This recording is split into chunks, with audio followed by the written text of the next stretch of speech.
किन हालातों में तेजस्वी जी को पहले पूरे बिहार की राजनीति का अर्थशास्त्र का कख गघ समझना चाहिए कि किन परिस्थितियों में इनको बिहार मिला, केंद्र से क्या समर्थन उनके पिताजी के कार्यकाल, माताजी के कार्यकाल में था, अभी के समय में अभी के कार्यकाल में क्या समर्थन केंद्र सरकार दे रहा है, कैसे बिहार के बजट को हम लोगों ने बढ़ाने का नीतीश कुमार ने काम किया, कैसे सड़कों का निर्माण हुआ। हमको याद है कि कभी कभी कहीं एक ठो पुल बनता था तो पूरे बिहार में होता था कि वहाँ पर पुल बन रहा है, बड़ा शॉर्ट हो जाएगा। अब कहाँ पुल बन रहा है, कितने पुल बन रहे हैं, किसी को कोई याद भी नहीं है। आज भी हमारा विकास दर देश के विकास दर से ज़्यादा है। हमारा पर कैपिटा इनकम जो इनके पिताजी माताजी के कार्यकाल में था और अभी का पर कैपिटा इनकम निकाल लीजिए। गेहूं, धान और मक्का के उत्पादन उस समय कितना होते थे, अभी कितना होते हैं वो निकाल लीजिए। सिंचित भूमि उस समय कितनी थी, अभी कितनी हुई है वो निकाल लीजिए। बिहार का बजट उस समय कितना था, अभी कितना है वो निकाल लीजिए। खास करके पिछड़ा, अति पिछड़ा, महादलित और दलित, महादलित और अल्पसंख्यक का बजट कितना था उस समय, अभी कितना है निकाल लीजिए। समझ में इनको अर्थव्यवस्था आ जाएगी।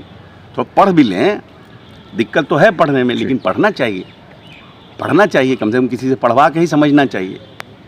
बदहाली की जो स्थिति का कह रहे हैं उनको समझना चाहिए, क्या परिस्थिति थी, कैसे डॉक्टर का पलायन हो गया बिहार में, बिजनेसमैन कैसे, व्यापारी भाग गए, कैसे यहाँ के इंजीनियर को अगवा किया जाता था, 118 नरसंहार कैसे हो गए, इस प्रदेश में जेल ब्रेक 2-2 कैसे हो गया, सब समझना चाहिए, पढ़ना चाहिए, उसके बाद इस पर बोलना चाहिए, तो ज़्यादा अच्छे से बोल सकेंगे। मतलब जिसको बोलते हैं राजनीतिक समझ आई देर से आई, अच्छी बात है।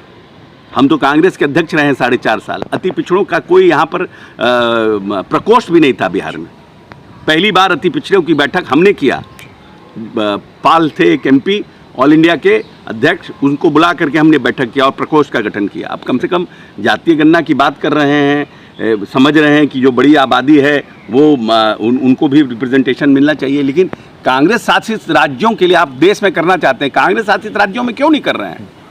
कर्नाटक है, क्या नाम है आपका, जहाँ जहाँ छोटे और बड़े राज्य हैं उन राज्यों में आपको कौन रोका है? जैसे नीतीश कुमार ने अपने राज्य में किया वैसे आप भी करिए। आप लोग के साथ थे मगर आप लोग के प्रस्ताव पर सहमति नहीं बनाई थी, जाति गणना पर जो नीतीश कुमार जी ने दिया था।